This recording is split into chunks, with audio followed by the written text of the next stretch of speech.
Alright, let's talk about raids. Okay, so the chore that was CQ is no more. Gone are the days of logging in 3 to 4 times a day and smashing out your hits immediately to burn the boss as quick as possible. Don't get me wrong, this is still a chore, but it's a chore you do twice a day, at your leisure. And you get a day to prepare for it as well. Alright, let's break it down. To start a raid, you need tickets. To get tickets, you need to do dailies. As raids go on, they will cost more tickets. So many more tickets, in fact. Eventually, the weight will be on the clan getting enough tickets to launch the raid. So the new metric for recruiting someone to your clan is ticket contribution. Fortunately, it's incredibly easy. Prestige once a day, click some stuff, GG, you've got your tickets. Alright, so you've launched the raid. Now what? Wait a day.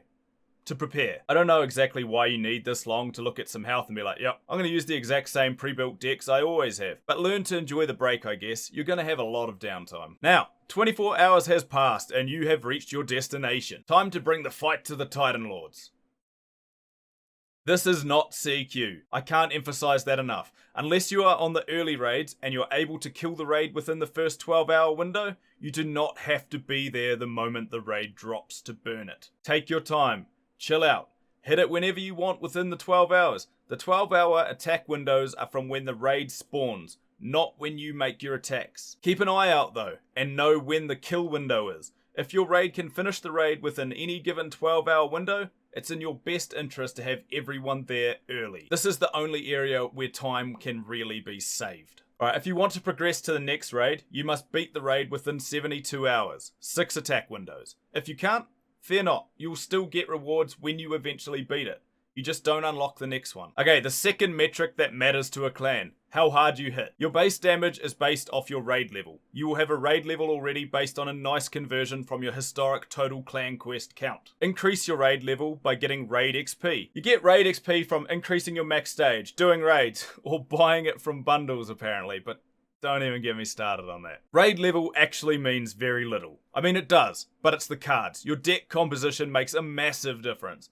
I'll throw the decks I use up in here. But throwing the decks up and just showing you what I use isn't what I want out of this. I want people to understand why you use those decks. Now what I often do wrong when I'm trying to help people when I'm making these videos is I expect people to have functioning brains and apply a bit of common sense. That's why initially I wasn't even going to do a video for this. It's incredibly simple. It turns out it's necessary. If you want to copy my decks, that's all well and good, but you're not going to learn anything. Lem has a guide as well. Dream did the bot functions to make it accessible to everyone, but the struggle still appears very real for some people. I don't know why. Perhaps a little bit of confusion about the wording, so let's talk. Titans have 3 layers. Armor, body, skeleton. You won't see armor until the second tier. Body is everything else you see. The flesh of the Titan. The head, the limbs, the chest/torso. For those confused, the torso is the chest.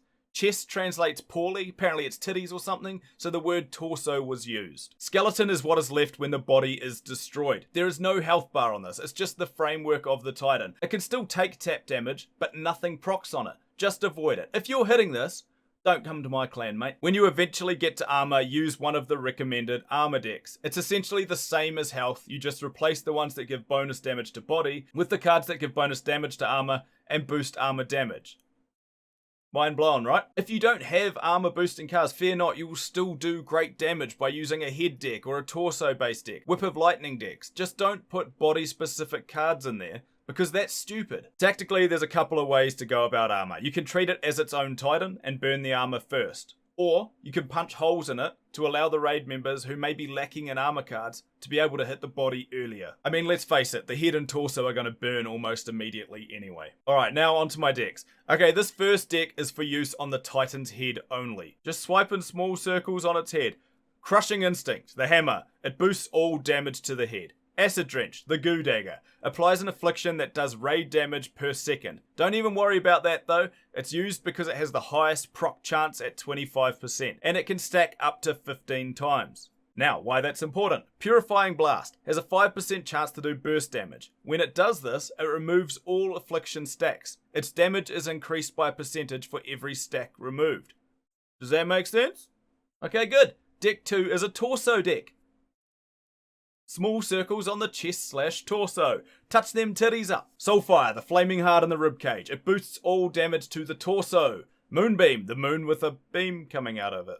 Has a 12% chance to proc and do burst damage. It does 1.5 times damage to the torso as well. Inspiring Force, the shiny sword and circle, has an 8% chance to proc, can stack up to 3 times and boosts all body damage. Now if you were facing an armored titan, replace this last card with one of the armor cards and you've got an armor version. Now that's rocket science. Deck 3, the limb deck. No small circles this time, you want to be swiping in a U shape. Shoulder, hand, leg, leg, hand, shoulder. Ancestral Favor, the recolored Heavenly Strike one, has a 6% chance to increase burst damage and the chance of burst, and stacks up to 3 times. Razor Wind, the flying Pokemon move, has a 12% chance to proc, does burst damage, and does 1.5 times damage to the body. I'm assuming you guys are getting it now. Swap this out, you've got yourself a pretty handy armor deck. Clan Ship Barrage, tiny ship, many rockets, has a 10% chance to proc and do burst damage. It also has its damage increased by 4% every time any burst is procced. You see now why we put this card with Ancestral Favor? Huge damage. Anyway, that'll do. I'm bored of this. Read the cards, they make sense. Find out what works together. There are definitely more combos out there. Swapping Inspiring Force in the second deck for Grim Shadow, for instance, gives a bit less damage, but it frees up Inspiring Force for a Whip of Lightning deck. More limb decks are always helpful because the head and torso will always die first. Check out what Dream and Lem have done as well, it might help you out. Don't use a shit deck, don't let your clan down. Alright, now the biggest piece of advice I have. If you go into a raid and you feel like your taps are off or RNG appears to be against you, you're not getting enough procs, things like that. Or if you go into the raid with a head deck, for example, and the head is dead, just close the app. When you come back, the attack never happened.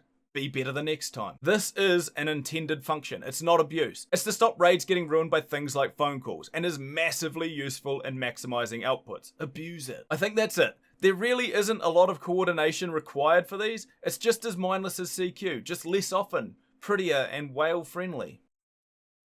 Enjoy the day.